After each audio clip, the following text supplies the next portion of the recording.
Hello, and welcome to my presentation on how we can manage resources to create materials for multiple learning styles.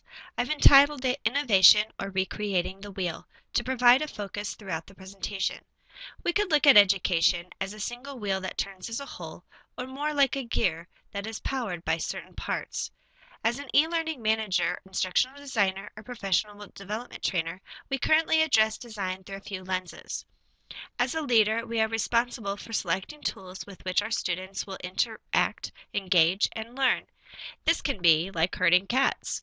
There are so many options and points of emphasis that when you address one, another need, obstacle, or limitation appears.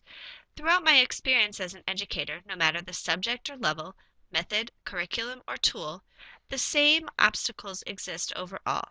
How do we address such a diverse audience to avoid results like this? We probably have all encountered an experience like this at some point. Does the answer lie in the design? The first part of my teaching career was spent exploring various design methods, so let's take a look at what experts consider when designing a course. There are several components which to consider when trying to meet multiple learning styles: content, audience, goals, media, design, organization, presentation, instructional strategies, models, and theories, as stated by Kahn. However, what I've found is that we can consider and plan the best strategies, the best content, the best tools, and still feel like a bomb has hit us when our students are still not satisfied. Even though a great lesson is designed, it can still miss the mark of someone in the group.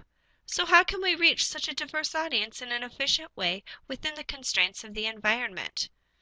As an e-learning manager, we are met with these same challenges and obstacles within the online environment. Kahn states, many instructional strategies may work. That is, they may eventually result in the desired learning.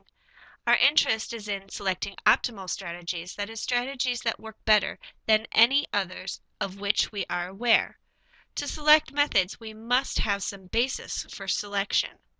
And I propose that this basis is the student. Let's take a closer look at what our audience's needs are. In one of the articles that I read this week, the Lassie model, Learning and Study Strategies Inventory, measured each student's studying and learning styles on 10 scales: attitude, motivation, time management, anxiety, concentration, information processing, selecting main ideas, study aids, self-testing, and test strategies.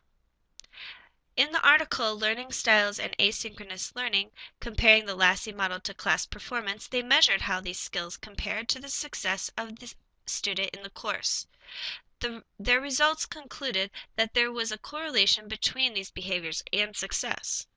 But more importantly, we need to identify the root cause of some of these behaviors or obstacles.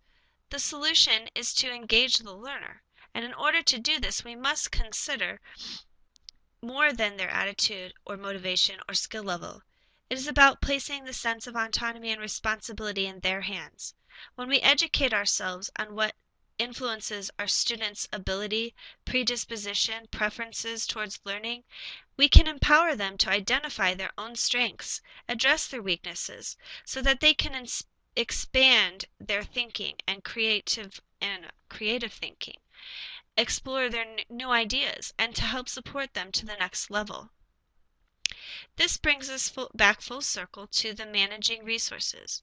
As a leader, we should research and identify the resources or develop the resources or tools that best facilitate the most meaningful education and presentation for each student to meet them where they are at, to provide information in a format that will be processed and analyzed at the optimal level, so they can be empowered to create, think deeply, and invent new ideas. The online environment could provide the solution to break through some of these obstacles that have stifled education in the past. But will we be addressing a new freedom? Will we view it as the wheel or a vehicle for new innovation that focuses on the heart of what education is for, furthering humanity, which is neither efficient or standardized, but begins with each person?